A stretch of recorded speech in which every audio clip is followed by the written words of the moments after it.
Good morning. Welcome, everybody. Welcome to our panel, Let's Talk, Building Bridges Through Dialogue. My name is Erika Weissinger. I am a faculty member at the Goldman School of Public Policy, and I'm the director of the Constructive Dialogue Initiative at the Goldman School of Public Policy. UC Berkeley has a long history of modeling democratic practice, and today's effort is part of that ongoing legacy. The class of 1968's Center on Civility and Democratic Engagement has carried that legacy forward, reminding us that the hard work of dialogue belongs to all of us in every generation. I want to begin by acknowledging that UC Berkeley sits on the ancestral and unceded land of the Ohlone people.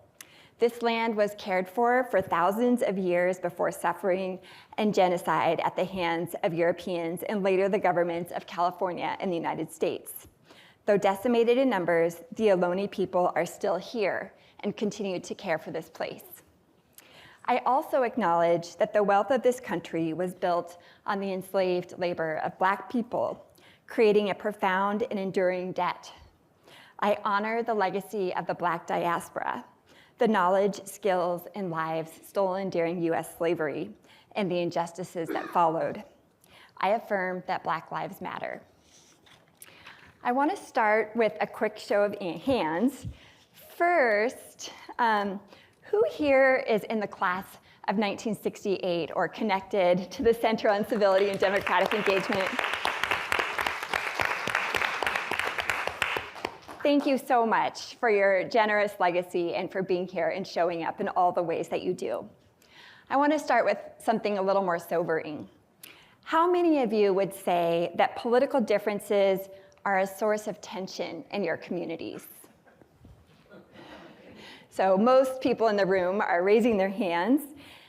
And how many of you have avoided a hard conversation because of politics? How many of you have lost a relationship because of political differences? Okay. You're not alone.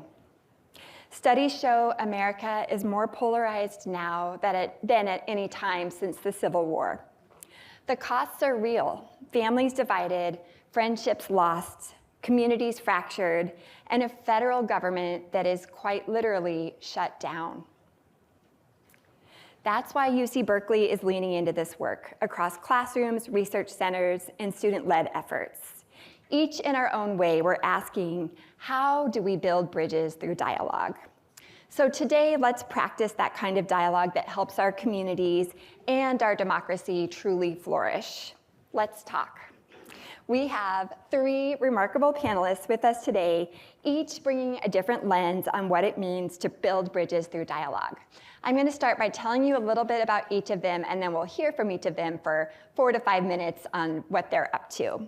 So we're going to start with Laura Hassner. She's a professional faculty member at the Haas School of Business. She's a strategic advisor to Chancellor Rich Lyons and a co-founder of the Berkeley Changemakers Program, a campus-wide curriculum focused on purpose, agency, and openness to opposing views. Juanita is an MPP alum of the GSPP School of 2006, and she is the founder and CEO of a consulting firm dedicated to advancing self-solidarity, collective liberation, and leadership development. And we have Don Moore, a professor of the Haas School of Business, a chair in leadership and communication. His research explores overconfidence, decision-making, and how certainty shapes our interactions. Let's start with you, Laura. You co-created the largest campus-wide course on dialogue at UC Berkeley. What is this course? Thank you. Good morning. It's an honor to be here with you today, and welcome to those who are joining us over Zoom. So Openness to Opposing Views is the name of the course. It's offered through the College of Letters and Sciences. It's a course that I co-created with Dean Jennifer Johnson-Hanks, who sends her regrets. She should be up here with us today, but she is next door hosting a coffee with the dean. So I encourage you to go over and meet her once this is over. Openness to Opposing Views is a course here at Berkeley. It is online. It is asynchronous, meaning that our students can access this course at any time during their busy schedules. For students who take it for credit, it's pass-fail. It's also the first class, to my knowledge, that UC Berkeley has offered at the same time to our faculty, our staff, our students, and to you, our alumni. And I'll be sharing a QR code a little bit later in this presentation if you would like to enroll in the class as well. So we estimate that by the end of this month, some 5,000 learners will have registered or enrolled in this course, and we welcome you to do so.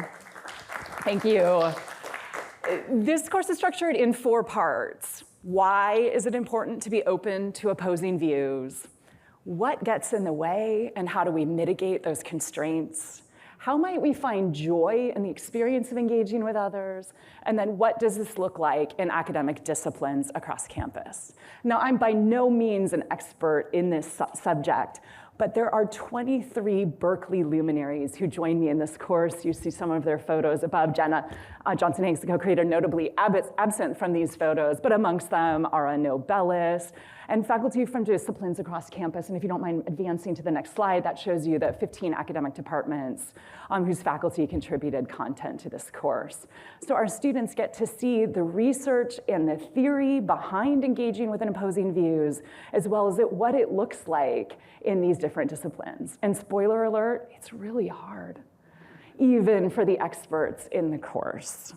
This course is entirely donor funded. It's part of the academic suite, the Berkeley Changemaker program. We have over 50 courses across campus grounded in critical thinking, communication, and collaboration. Those 3 skills really ripple throughout this course. So in a nutshell, that's what this course is all about. Wonderful, thank you. And as you went through the process of interviewing these luminaries, can you share any gems of insight that have really stuck with you from anyone that you talked to? So I was lucky that Erika gave me this question in advance so that I could go back through and actually write them down for you. So I know why people took the class. When we asked students to register, we said, why are you taking this class? And the thousands of responses really are, I'm glad to say, I hope you will find the reason you took the class embedded within the course.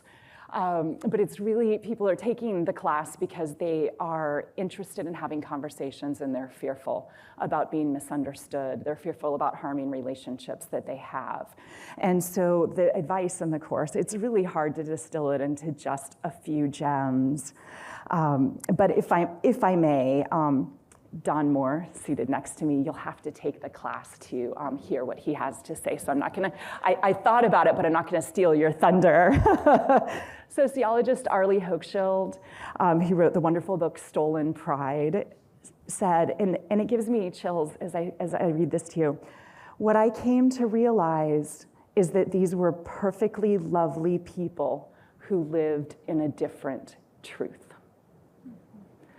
I just feel like hearing that instantly made me a little bit better of a human being to carry that with me forward. Nobelist Saul Perlmutter, who teaches physics, the best people to help you catch yourself making mistakes are the people who disagree with you. And Dean Johnson-Hanks would say that even the course title, and you'll see this in the welcome conversation that we have, even the course title is not quite right, openness to opposing views. The course is really about the great academic enterprise and how do we collectively get less wrong over time.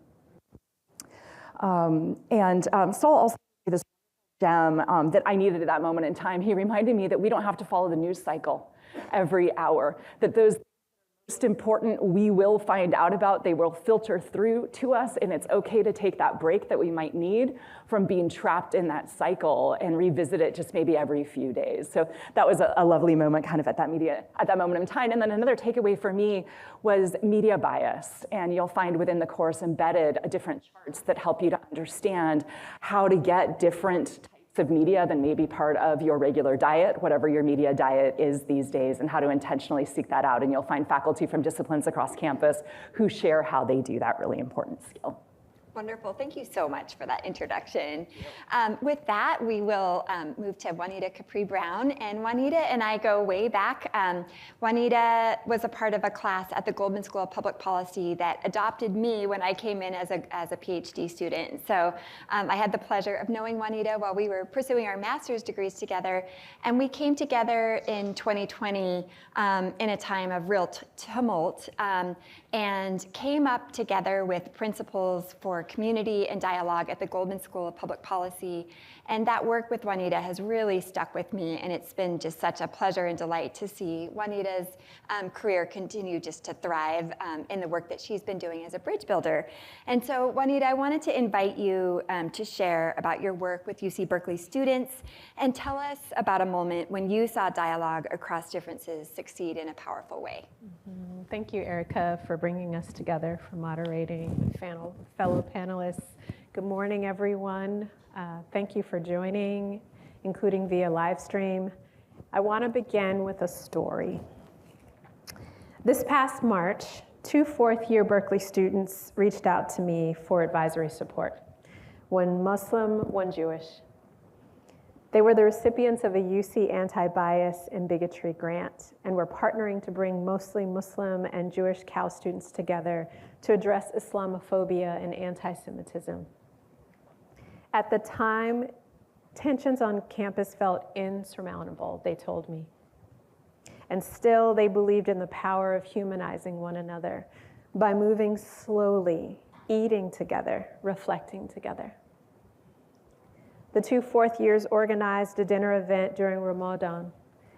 At the beginning of their gathering, Muslim students stepped away for prayer, while Jewish, Christian, other faith, and agnostic students joined me in meditation.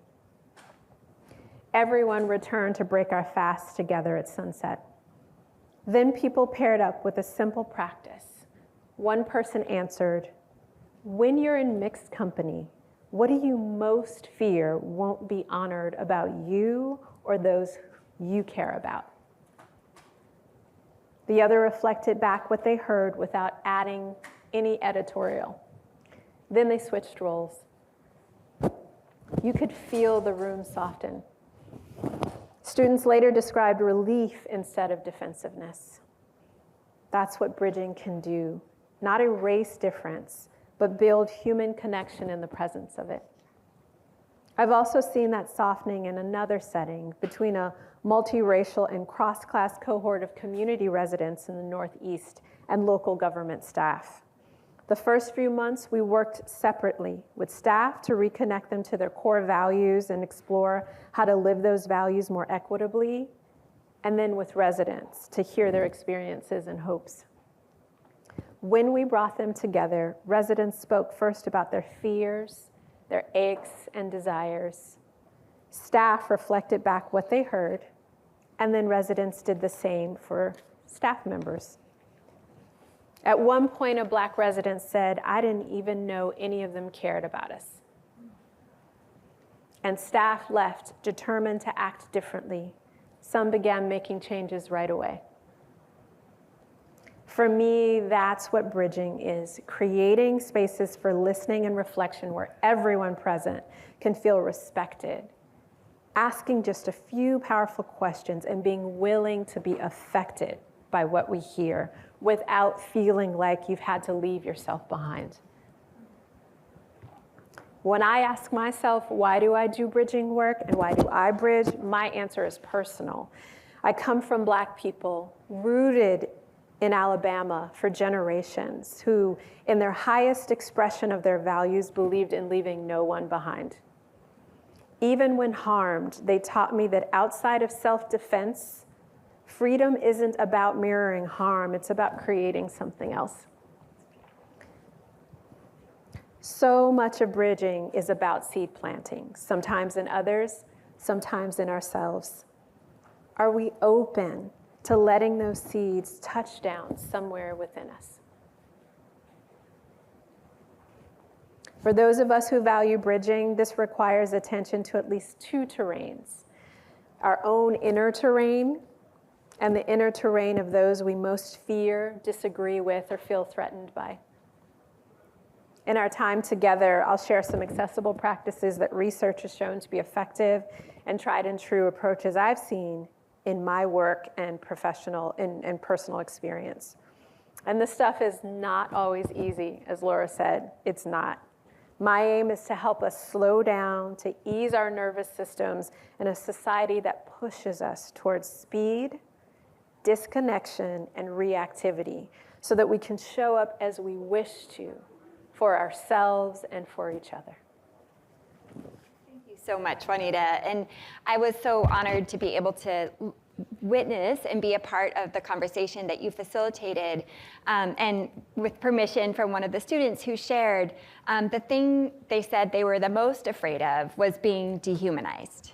And I think at our core, that is often what we are most so afraid of, is being dehumanized. And so I think we all learned so much from that experience with you. Thank you so much, Juanita.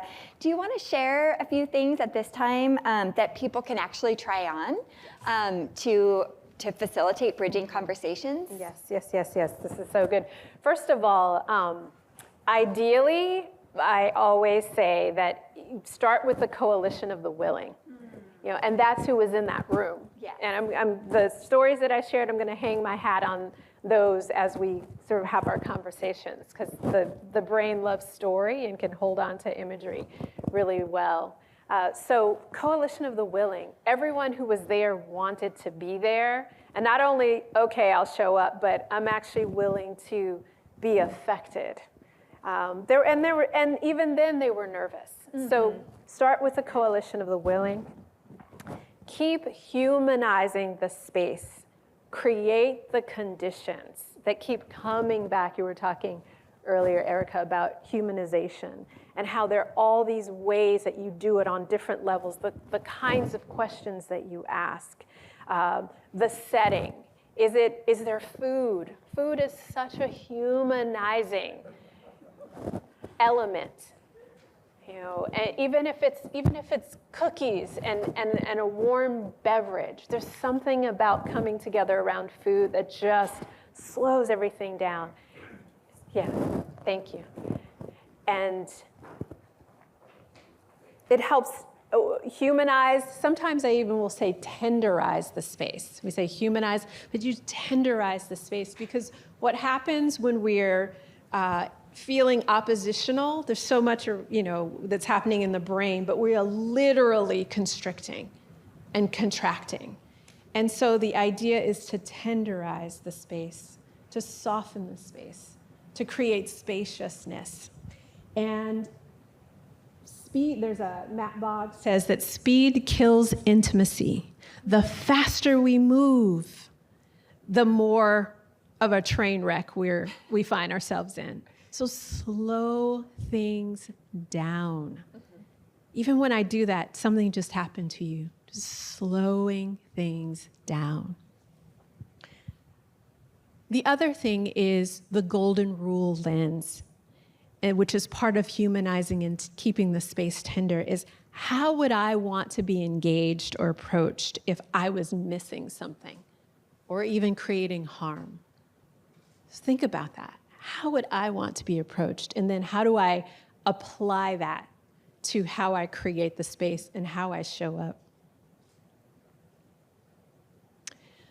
The art of the powerful question cannot be underestimated. And I can't talk about it enough.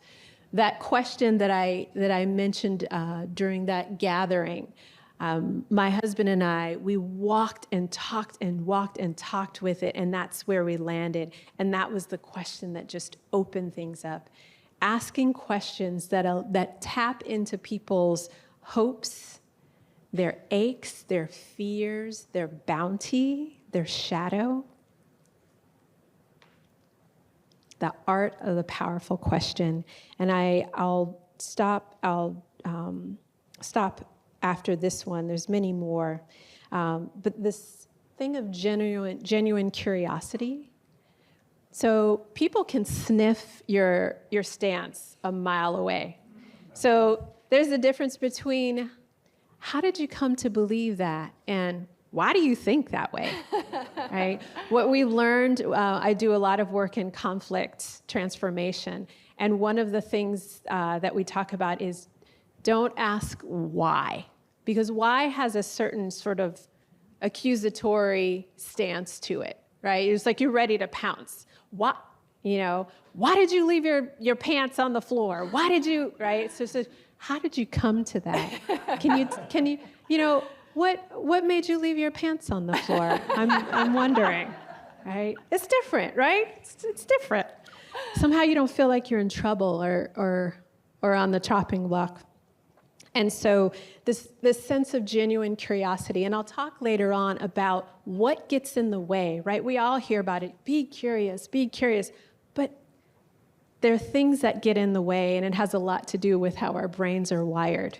And so we'll talk about that a little bit later of how can we address and tend to the things that get in the way of us showing up as in the ways that we wish to.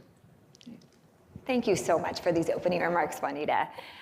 So I'm going to transition to Dawn, and then we'll come back because it sounds like I'm sure both of you have more things to say, so we'll return to you. But Dawn, would love to hear about your research. So we know that your research explores overconfidence in decision-making, and I want to ask you, how do you see overconfidence showing up in dialogue across ideological divides?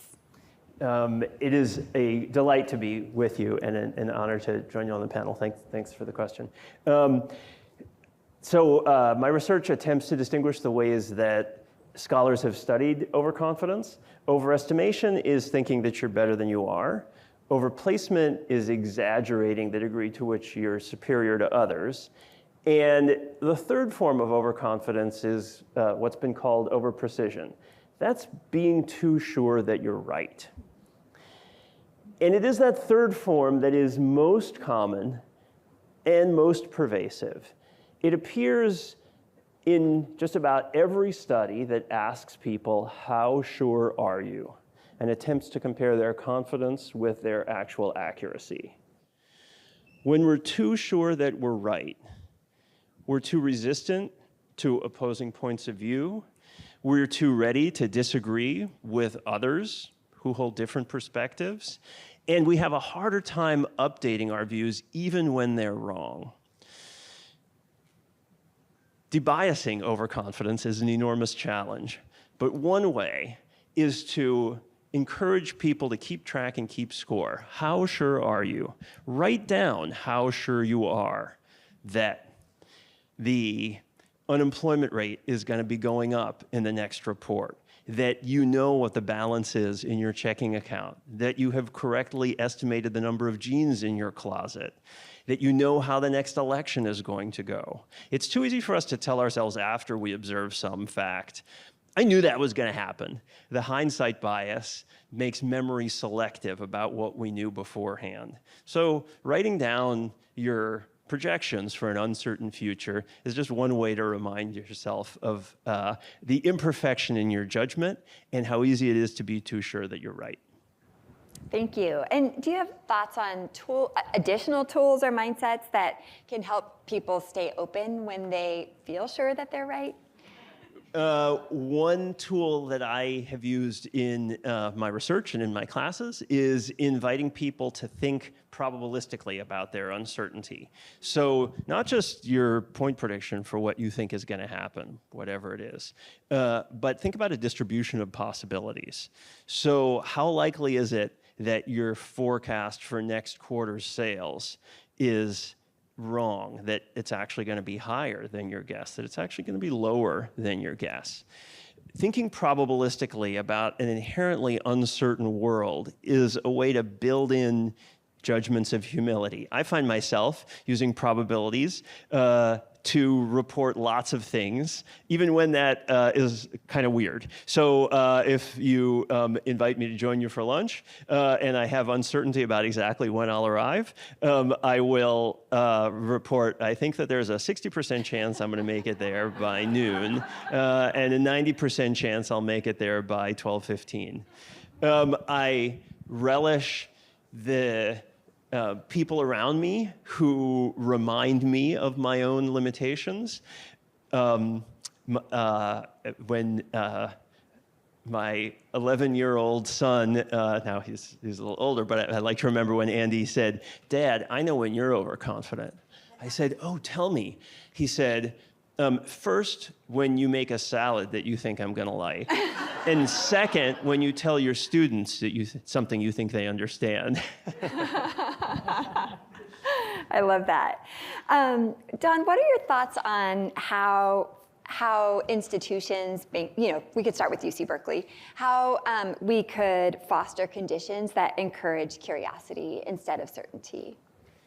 I loved Juanita's invitation to think about how others who differ, who disagree with us, how they came to their beliefs, approaching those disagreements with curiosity. It's common for us to engage with others in an attempt to persuade. Well, if you disagree with me, well, let me explain to you how it actually is, instead of, whoa, how did you get to that belief? Tell me more about what you know that I don't. In economic models of interaction between perfectly rational agents, good Bayesians cannot agree to disagree. If we meet each other, you're ready to sell some stock and I'm ready to buy some stock, and I know that you're rational and you know that I'm rational, then I've got to think, oh, wait, what do you know that I don't know that makes you think it's worth less than I think it's worth? And in that exchange, we must come to consensus about what the security is worth, given any cost to trading. We wouldn't trade. This is the famous no trade theorem in finance. We see a lot of trading in the world's markets, suggesting there are a lot of economic agents who are awfully sure that they know what the security is worth and are willing to trade based on that knowledge, often to their detriment. So institutions can invite dialogue and open spaces where the question is, what do you know that I don't know? Sometimes a way to invite humility is to invite the other person to bet on their beliefs.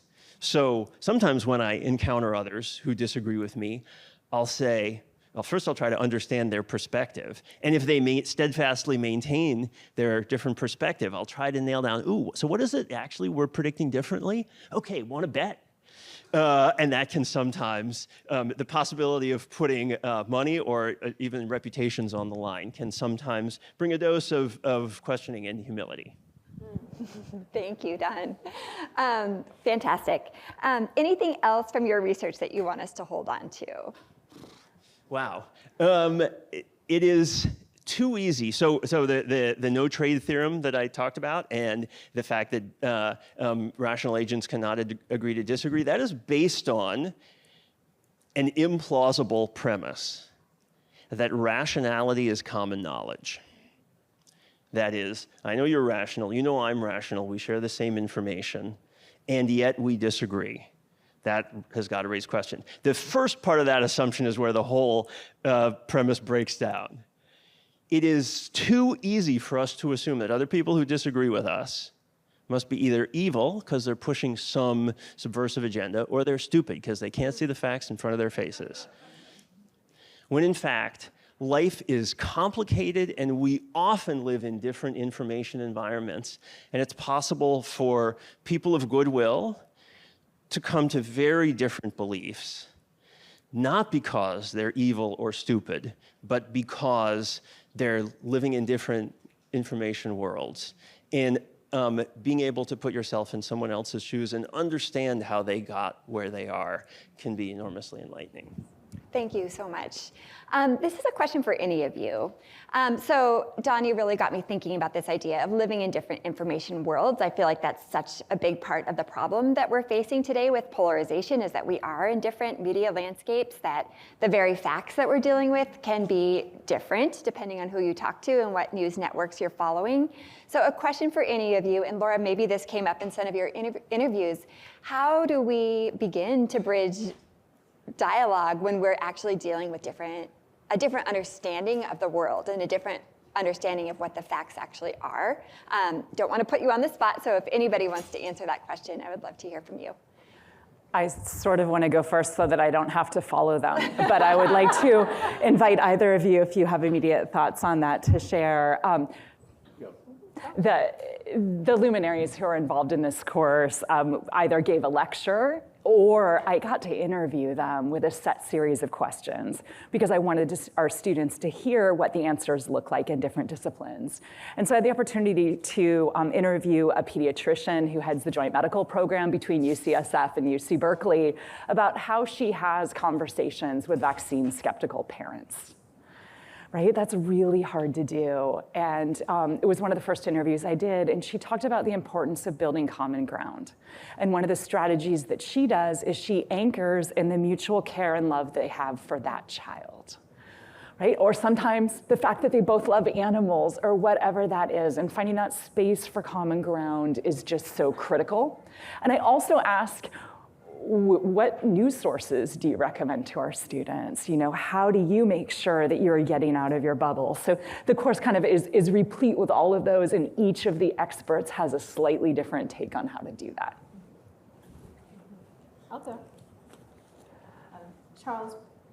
You can hear me.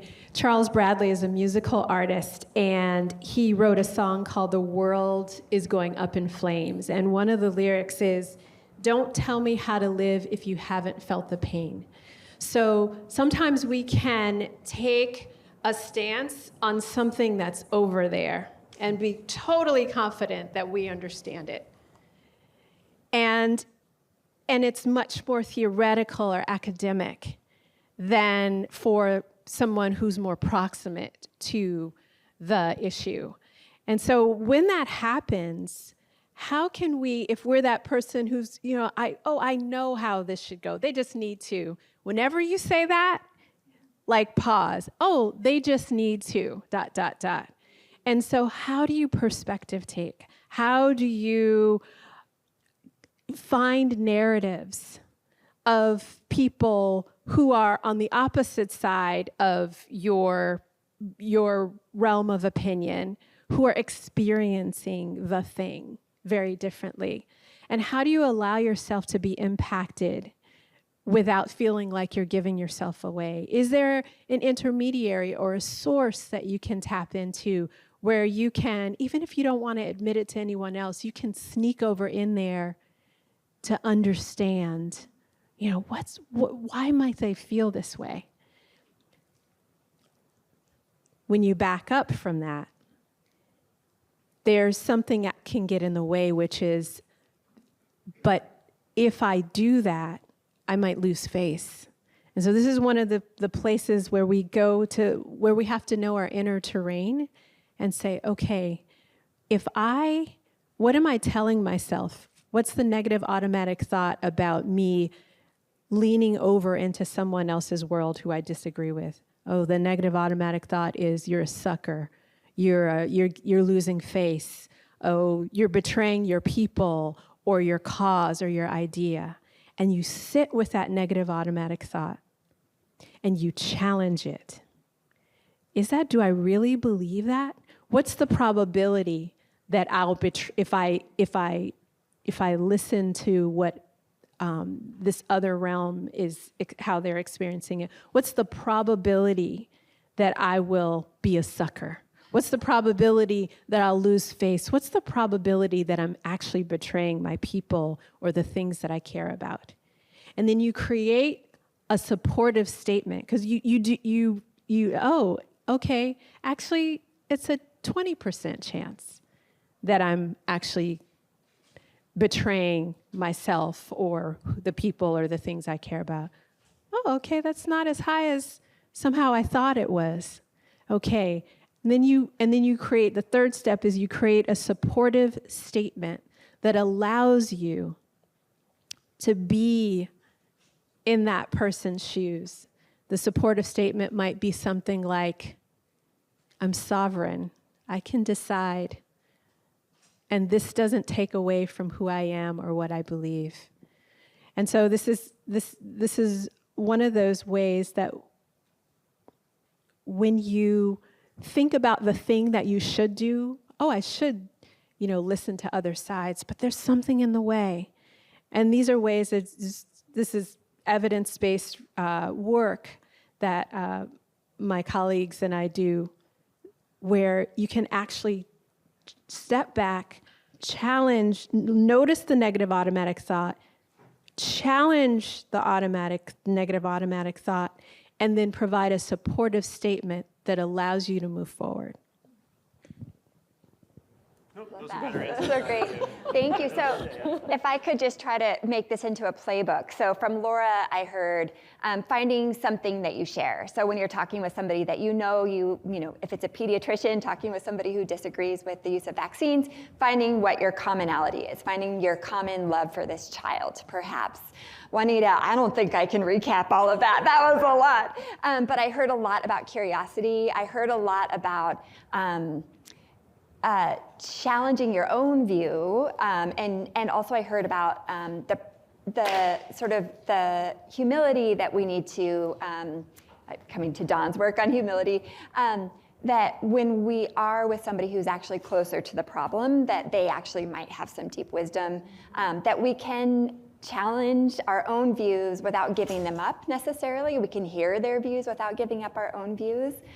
So those are really helpful and useful bridging ideas. Yeah, is there anything else, any other sort of wisdom or gems, if we could come up with a playbook for these bridge building conversations and these dialogues across difference? We talked about what do we do when we have totally different facts.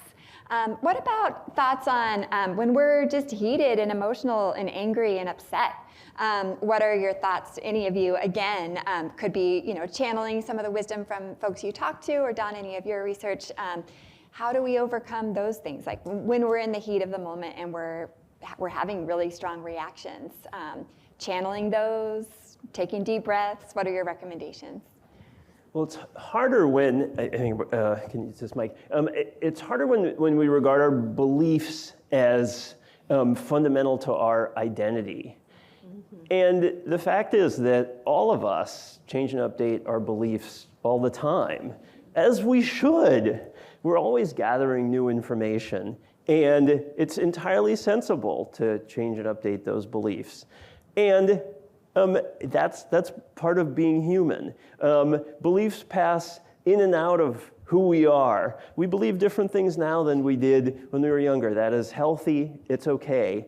And for someone to question what we believe, oh, that's interesting. Okay, what do you know? What can you tell me? Can I come to more accurate beliefs? We're updating our beliefs every day, all the time. And to hold those beliefs lightly.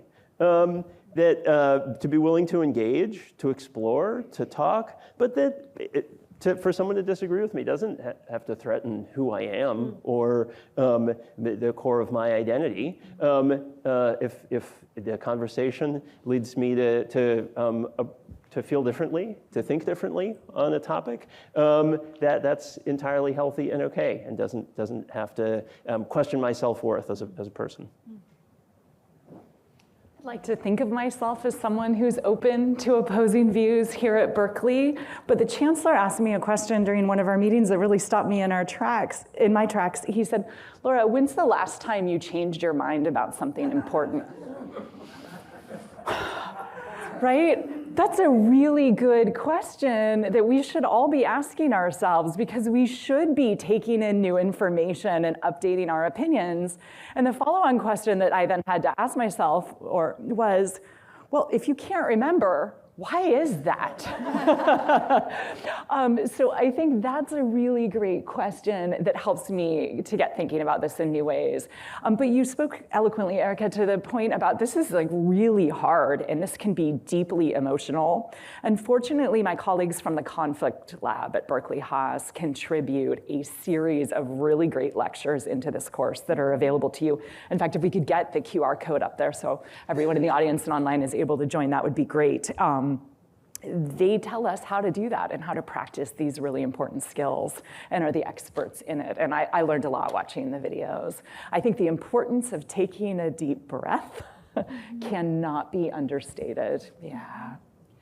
So I want to ask one more question, and then I'll be turning it over to the audience for questions. But the one more question, when it comes to heightened emotion, one of the reasons we could well imagine emotions being heightened is when someone that we're talking with, or maybe it's a public figure, is expressing views that are actually dehumanizing to groups of entire people. And so I want to invite, again, any of the panelists, what are your thoughts on that? How do we bridge? Do we choose not to bridge? How do we respond to those kinds of situations when we are perhaps encountering, it could be a public figure, it could be your uncle at the Thanksgiving dinner. How do you respond when somebody's making statements that you perceive to be dehumanizing? So, yeah. That's a beautiful question. The first thing is know your limits and know your boundaries. Sometimes it's, you can't take it on at the time and you've got to walk away or switch it off or whatever it is. So know yourself, because you don't want to re-traumatize yourself or traumatize yourself. So know yourself. It is not an act of defeat to walk away.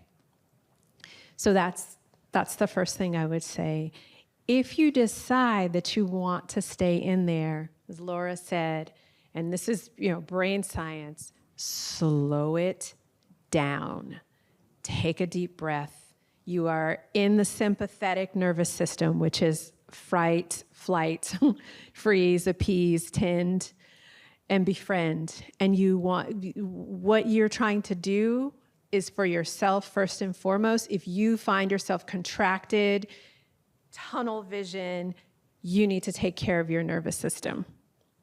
Slow it, try to get back as much into the parasympathetic nervous system, which is, when your cat's lying in the sun, chilling, that's where you're trying, more in the direction that you're trying to go in. And one of the things that you can do is what we call the big playback, which comes out of nonviolent communication. And again, if you're up for it, here's what I heard you say. Play back, and I talked about it in the initial story that I shared. Play back the gist of what you heard without editorializing, without saying, and what I think you said is like, is that what you said? Is that about right? You play it back. And not only does that help the person feel heard, but it also buys you some time to just come back home to yourself. This is really important. Because when we're in this contracted zone, our tendency for black and white thinking, for all or nothing, zero-sum thinking is heightened. It intensifies hostile attribution when we're in a contracted zone, meaning that person's out to get me. They don't mean me any good. Okay? Get your nervous system as calm as possible, or as settled as possible. Play back by playing back what you've heard, taking deep breaths, speaking more slowly. And then this is something that is important too, and then share your experience without the need for changing their minds, but just say, here's my experience around how I come to that. Not theory, not research. The brain can hold on to a few facts, but it's really stories that stay with us. And it's part of our evolutionary wiring, right? And so here's how I'm experiencing, or here's what I've seen in my life. Don't need anything from them. This is important. Don't need anything from the person that you're opposing.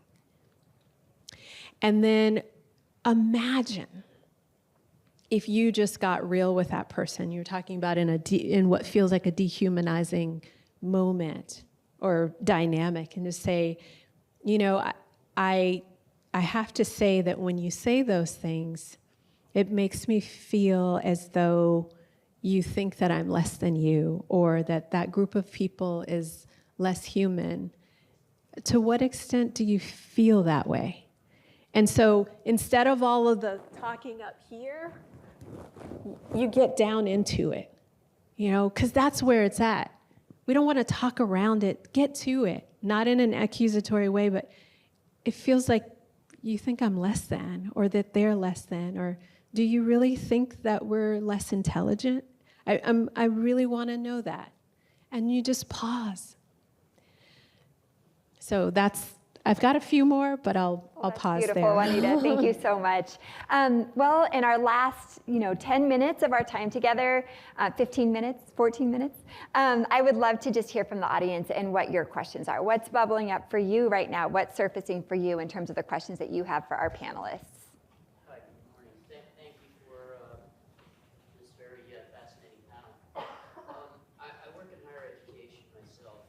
We deal a lot with conflict between students who have very strong views on political matters, for example. Thanks. I think you can imagine, what they might be. One thing that occurs to me is that, and I think you touched on this, if not literally, you alluded to it, the value of humility and empathy when dealing with other people. How do we teach people that, particularly in a culture where those things are devalued and often stigmatized? Is it, by the time somebody gets to college, is it too late to teach them these sort of fundamental skills, life skills to, the ability to engage in, humility and empathy? I'd be curious if you have any perspectives on that. Not too late. So Laura's talked about a few classes, her own, the conflict lab, that teach specific skills. One of those skills is a practice that Juanita mentioned, nonviolent communication, whose essence is respectful recognition of what the other has said, an acknowledgement of their humanity, and a willingness to respond without drama or judgment or emotion. It doesn't come naturally. It takes practice, and yes, you can teach it. Does anyone listen to Hidden Brain? It's a podcast. One of my favorite things about that podcast is how often people come on who are late in life who've had total transformations. So I just want to come back to that belief. Like, we really can transform. It doesn't matter how old we are. Learning new information and adapting to new ways of being, it's possible for all of us. So yeah, I just want to echo that. Does anybody else want to take that one on? I think a lot of us instructors have seen a generational shift where younger people show up often with greater challenges having respectful disagreement with one another. And some of that grows from online discussions where flaming insults and lack of empathy are too common. Yeah, go ahead. Thank you. All right. Oh, thank you. So I'm just building on what Dawn was saying about when we connect our ideas and our opinions to our identity, it starts getting very inflammatory.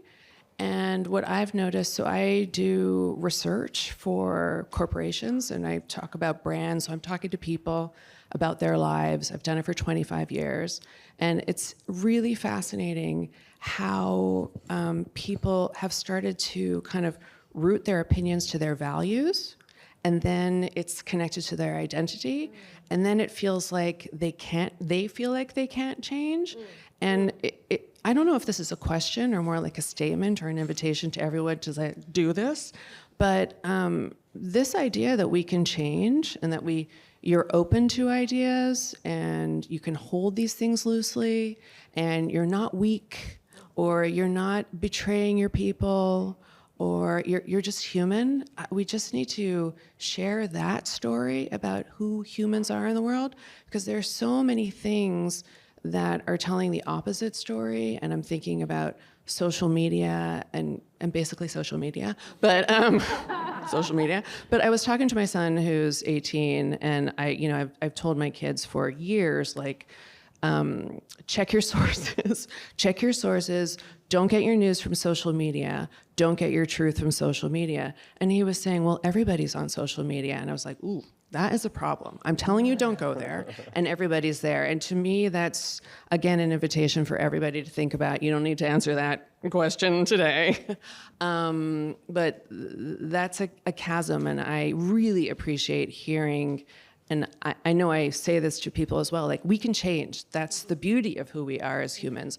We can change, and we must change. No question. Yeah. Thank you. Thank you. All right. Thank you. Thank you for doing this. I didn't expect to come to this. I was invited to it. But coming from the younger generation myself, how do you expect to, like, when we're being raised, like, we're being more taught to be closed-minded more than open-minded, how do you expect to teach the kids that are coming into college to be more open-minded and to close the bridge? And yeah. It's a beautiful question. Does Either of you want to go, or did you have something?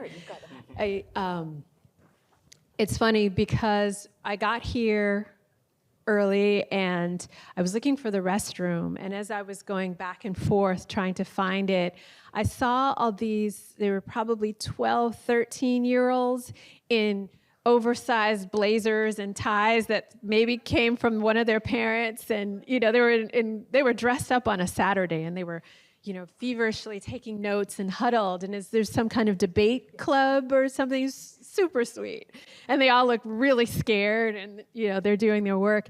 And we teach debate, and there's nothing wrong with it. Iron sharpens iron. There's a certain kind of critical thinking that comes from that, and you sharpen your own argument. And where is the equivalent that we're teaching that is just as lauded, that is just as pervasive? And we don't. And I, to your question as well, I think that older generations have to model it. Whatever the most powerful way to shift someone is to model the thing that you want them to gravitate toward. Yeah, thank you. And on that note, really want to uplift the Changemaker course that is modeling that, and also want to share about the very, if I do say so myself, the work that we're doing at the Goldman School of Public Policy. We're teaching constructive dialogue. And we really can't come in with the assumption that people have these skills coming in. I think there's really a lost art of dialogue, a lost art of empathy, a lost art of perspective taking. And so we're being very concrete and deliberate about teaching these skills. We have partnered through support from the center itself, the Center on Civility and Democratic Engagement, and also the Volcker Alliance. And we have a concrete set of skills that we're offering through the Constructive Dialogue Institute. It's a training. We're also offering a class on constructive dialogue for public policy. So we're taking, a very deliberate approach at the Goldman School. I know that Haas has done the same thing, and various other centers at Berkeley are doing the same thing. There has to be a countervailing current to all of the really financial just outpouring of money that has gone into polarizing us. And the thing I ask my students is, who is that serving? Who is this polarization serving? And how do we counter it? And it's not, I just don't think we can be passive about it. We have to be very deliberate and conscious about teaching these skills to our students and our young people. So thank you so much for asking that question. I saw a hand in the back. Oh, yeah. Hi, Claudia. Hi there. Thank you so much. Shout out to the Goldman School. I'm a first-year MPP student. I'm very happy to be here. My question is regarding social media conversations. Seems like social media conversations, it seems like in the time where your digital footprint stays forever, there is kind of like a traceability on your thoughts and opinions. And it might be hard sometimes or it might seem that everything is geared towards you trying to be showing yourself as someone that from the beginning knew how they thought and just showing that consistency throughout time. So how do we create more space for flexibility, for us being able to go back, say, you know what, I thought about that, but now I think about it in a different way, in a different perspective, without like ripping each other apart or, calling it to hypocrisy. and allowing flexibility in the social media space? Thank you. I think that's all the time we have. Oh, go ahead. You know, I feel like you answered the question in a really beautiful way, which is like, first of all, I think just acknowledging, like, yes, our young people have such a heavy burden of their digital footprint staying with them. But also, I think you answered the question by saying the ability to look back and say, oh, I have changed my mind, I don't agree with that anymore, and to create a new digital footprint, right? Anybody have anything to add to that? So course website here, there's a big pink alumni box for you to click on and register. And you can watch Juliana Schroeder's lecture. She is a colleague of Dawn's and mine at Haas. And it's all about the modality in which we have these conversations and the challenges with text-based interactions. So one of the things I try to do in my own courses, and I encourage all of us to do in our own lives, is model our own vulnerability when we make a mistake, when we change our mind about something, to be explicit about that. I think if we can all give ourselves a little bit of grace and model the world that we want to live in, we are all going to create a little bit more space. Changing your mind is not evident, is not a failing, is not an error. It shows wisdom to update your beliefs when you're exposed to new information and when you achieve a new understanding. I can't remember who said it in the debate, when accused of being inconsistent for having changed his mind, he said, when the facts change, I changed my mind. What do you do, sir? Who was it? Lord John Maynard Keynes. Yes, thank you. Asked that question. What do you do, sir? That's a great thing about Berkeley. Thank you, Brad. Somebody will know. The final thing I would add is that if you step back, right, we talk about the pervasiveness of cancel culture. Well, there's always been some form of cancel culture. Like whatever spaces we roll in, we learn the rules that keep us in a sense of belonging, right? Now with social media, it's amplified many-fold. And I believe that the reason we cancel others is because it mirrors the ways that we have been socialized to cancel ourselves first. I can do that well because I know how to do it to myself. And with you lifted it up, the answer to your own conundrum, which is how do I bring to myself tenderness to say, even if I stumbled or I said that thing 3 years ago that like, oh Lord, why did I say that? How can I treat myself kindly and not kick myself out of the circle of human concern and human belonging? Because that's what happens. That's all this is a reflection of, is the way that we cancel ourselves. And so if we can step back into a practice of self-compassion or self-tenderness that says, I'm different now, or I know differently, and I'm still worthy. Even back then, I don't have to disavow that version, that Juanita, because she's still worthy. And so that's the key. And then you can tell on yourself and say, and as part of, older generations, one of the things we can do as either emerging elders or as elders is to talk about the ways that I did that. Oh yeah, I did that yesterday. I still do that. I did that. As opposed to, look at the da-da-da-da-da-da-da. Like that feels good, but it's like, I did a version of that with my husband earlier. Tell on yourself. The courage of being vulnerable. There's a rigor there that we don't talk about. Can I say one final thing? Sure. So we are the free speech university. Thank you, class of 1968 and others. Like in the air that we breathe is that questioning the status quo and asking the question, isn't there a better way we could be doing this? And at its core, that's really what constructive dialogue is all about. That is what this bridging work is about. That's what being open to opposing views.